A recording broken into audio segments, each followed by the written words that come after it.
Hi friends, welcome back to our channel. இன்னைக்கு வீடியோவில் Brussels ஸ்ப்ரவுட்ஸ்னு சொல்லுவாங்க, நம்ம ஒரு பக்கம் கிளைக்கோஸ்ன்னு சொல்கிறாங்க. இதை யூஸ் பண்ணி நம்ம ஒரு சிக்கன் குழம்பு டேஸ்ட்டில் சப்பாத்தி, பூரி, பரோட்டா, சாப்பாடு அப்படின்னு சொல்லிட்டு எல்லாத்துக்கூடயுமே சூப்பரான காம்பினேஷனில் இருக்க மாதிரி ஒரு கிரேவி ரெசிபி தான் செய்யப்படும். வாங்க எப்படி செய்யறதுன்னு பார்த்தீங்கன்னா, அதுக்கு முன்னாடி நம்ம சேனல் சப்ஸ்கிரைப் பண்ணாதவங்க சேனல் சப்ஸ்கிரைப் பண்ணிட்டு நோட்டிஃபிகேஷன் பில் ஆன் பண்ணி வச்சுக்கோங்க. ஃபர்ஸ்ட்டு இந்த கிளைக்கோஸை எப்படி க்ளீன் பண்ணலாம் அப்படின்னு சொல்லி பார்த்துக்கலாம்.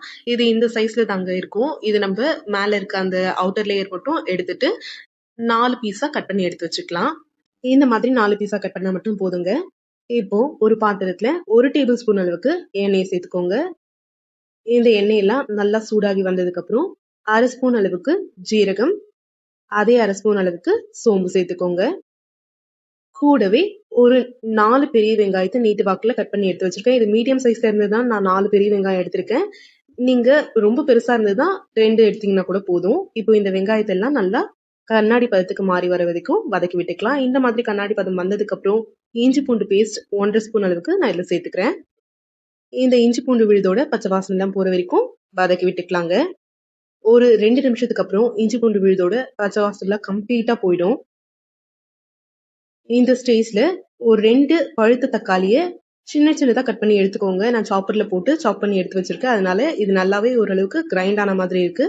இப்போ இது எல்லாமே நல்லா வதங்கி வரட்டும். தக்காளி எல்லாம் நல்லா குழஞ்சு வர அளவுக்கு நல்லா வதக்கி எடுத்துக்கோங்க. இப்போ பாருங்க, தக்காளி எல்லாம் நல்லா குழஞ்சு வந்துடுச்சு. இந்த ஸ்டேஜ்ல நம்ம ஏற்கனவே கட் பண்ணி எடுத்து வச்சிருக்க பிரசல்ஸ் ஸ்ப்ரவுட்ஸை இதுல நம்ம இப்போ சேர்த்துக்கலாம். இப்போ ஸ்டவ்வை சிம் பண்ணி வச்சுக்கலாம். இதுக்கு தேவையான மசாலா எல்லாம் சேர்த்துடலாம்.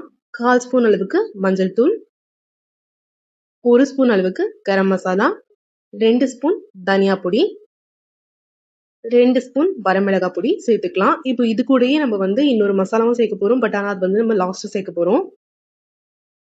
இப்போ இந்த காய்கறி எல்லாம் வேகிறதுக்கு தேவையான அளவுக்கு உப்பை நம்ம சேர்த்துக்கலாம். இன்கேஸ் உப்பு தேவை அப்படின்னா லாஸ்ட் நம்ம சரி பார்த்து சேர்த்துக்கலாம்.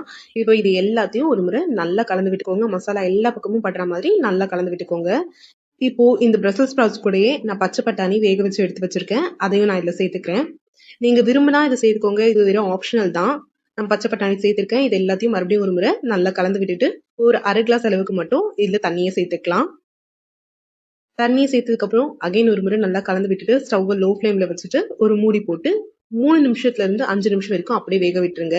இந்த காயெல்லாம் நல்லா வெந்து வரதுக்குள்ள நம்ம 1/2 மூடி அளவுக்கு தேங்காய், 1 ஸ்பூன் அளவுக்கு பொட்டுக்கடலையை சேர்த்து அரைச்சு பால் எடுத்து வச்சுக்கலாம். இப்போ ஒரு 5 நிமிஷத்துக்கு அப்புறம் பாத்தீங்க அப்படின்னா நம்ம சேர்த்திருந்த பிரசல்ஸ் ஸ்ப்ரவுட்ஸ் எல்லாம் நல்லா வெந்து வந்துடுச்சு. இந்த ஸ்டேஜ்ல நம்ம எடுத்து வச்சிருக்க தேங்காய் பாலை இதுல சேர்த்துக்கலாம். இப்போ இந்த தேங்காய் பாலை ஃபுல்லா நம்ம சேர்த்ததுக்கு அப்புறம் ஒரு முறை லைட்டா கலந்து விட்டுட்டு நம்ம ஸ்டவ்வை மீடியம் ஃப்ளேம்ல வச்சுட்டு இந்த ரெசிபிக்கு தேவையான மசாலாவை அரைச்சிடலாம். ஒரு சின்ன ஜார்ல 1 ஸ்பூன் அளவுக்கு மிளகு, 1/2 ஸ்பூன் சீரகம், 1 ஸ்பூன் சோம்பு, 2 ஏலக்காய், ஒரு 2 துண்டு பட்டை, ஒரு 4-5 கிராம்பு, கூடவே ஒரு துண்டு கல்பாசி, ஒரு சின்ன பீஸ் ஜாதி பத்திரி. இது கூடவே நீங்க விரும்புனீங்க அப்படின்னா அன்னாச்சி பூ, 2 3 ஸ்பூன் அளவுக்கு வரமல்லி, உங்க காரத்துக்கு ஏத்த மாதிரி வரமிளகாய், இது எல்லாத்தையும் சேர்த்து நல்லா ஃபைன் பவுடரா அரைச்சு எடுத்துக்கோங்க. இப்போ தேங்காய் பால் சேர்த்ததுக்கு அப்புறம் கிரேவி கொதிக்க ஆரம்பிச்சிருச்சு. இந்த ஸ்டேஜ்ல நம்ம அரைச்சு எடுத்து வச்சிருக்க இந்த மசாலா பொடியை இதுல சேர்த்துக்கலாம். கூடவே எனக்கு உப்பு கம்மியா இருக்கிறதுனால கொஞ்சமா நான் உப்பு சேர்த்துட்டு ஃபுல்லா நல்லா கலந்து விட்டுக்கிறேன். இந்த மசாலா ஃபுல்லா நல்லா பிளெண்ட் ஆகி வர மாதிரி நல்லா கலந்து விட்டதுக்கு அப்புறம் மறுபடியும் ஒரு மூடி போட்டு மூடி வச்சிருங்க. 2 நிமிஷம் மட்டும் நம்ம மூடி வச்சா போதும். அவ்வளவுதாங்க. 2 நிமிஷத்துக்கு அப்புறம் நம்ம கிரேவி ரெடி ஆயிடுச்சு. ஒரு முறை அடியில இருந்து ஃபுல்லா நல்லா கலந்து விட்டுட்டு கொத்தமல்லி இலையை தூவி நம்ம சப்பாத்தி, பூரி, பரோட்டா இது எது கூட வேணாலும் நீங்க சர்வ் பண்ணி சாப்பிடலாம். அதே மாதிரி சாப்பாட்டு கூட சாப்பிடும்போது சூப்பரா இருக்கும். ஜீரா ரைஸ் கூட சாப்பிடும்போது சூப்பரா இருக்கும். இந்த பிரசல்ஸ் ஸ்ப்ரவுட்ஸ் கிரேவி இந்த மெத்தட்ல செய்யும் போது நமக்கு சிக்கன் கிரேவி டேஸ்டே தாங்க இருக்கும். ஒரு முறை நீங்க வீட்டுல செஞ்சு பார்த்துட்டு எப்படி இருந்ததுன்னு கமெண்ட்ல சொல்லுங்க. இந்த வீடியோ உங்களுக்கு பிடிச்சிருந்து அப்படின்னா லைக் பண்ணுங்க, ஷேர் பண்ணுங்க, கமெண்ட் பண்ணுங்க. மறக்காம நம்ம சேனலை சப்ஸ்கிரைப் பண்ணிட்டு நோட்டிஃபிகேஷன் பெல் ஆன் பண்ணி வச்சுக்கோங்க. அப்பதான் நம்ம போடுற வீடியோ உடனுக்குடனே உங்களுக்கு நோட்டிஃபை ஆகும். தேங்க்ஸ் ஃபார் வாட்சிங்.